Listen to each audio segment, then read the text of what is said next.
வணக்கம். இந்த வீடியோவில் 2026ஆம் ஆண்டு பிப்ரவரி மாத சம்பள பிடித்தத்தில் மாற்றம் குறித்து தமிழ்நாடு அரசு ஊழியர்களுக்கு புதிய அறிவிப்பு வெளியிடப்பட்டிருக்கிறது.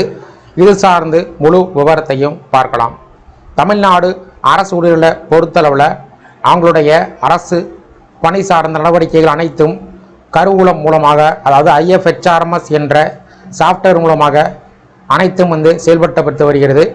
இந்த நிலையில் இந்த மாதம், அதாவது 2026 பிப்ரவரி மாத சம்பளத்தில் IFHRMS கருவூல சாஃப்ட்வேரில் ஒரு புதிய மாற்றம் செய்யப்பட்டிருக்கிறது. இதற்கு மிக முக்கியமான காரணம், அரசு ஊழியர்களுக்கு முன்பு பிடிக்கப்பட்டிருந்த டாக்ஸில் வித்தியாசங்கள் இருப்பது காரணமாக தற்போது புதிய மாற்றம் கொண்டு வரப்பட்டிருக்கிறது. இந்த மாற்றத்தை பயன்படுத்தி உங்களுடைய டாக்ஸ் பிடித்தத்தை சரி செய்வதற்கு புதிய அறிவிப்பு ஒன்று வெளிவந்திருக்கிறது. அந்த திருத்தத்தை எப்படி செய்வது என்பது குறித்து நம்ம சேனலில் முழு வீடியோ அப்லோட் பண்ணியிருக்கோம். அதற்கான லிங்கை இந்த ஷார்ட்டோட ரிலேட்டட் வீடியோலையும் டிஸ்கிரிப்ஷன்லையும் கொடுக்குறேன். இந்த வீடியோ பிடிச்சிருந்தா வீடியோக்கு லைக் பண்ணுங்கள். இந்த வீடியோவை அனைவருக்கும் ஷேர் பண்ணுங்கள். மற்றும் ஒரு பயனுள்ள வீடியோவில் சந்திப்போம். நன்றி.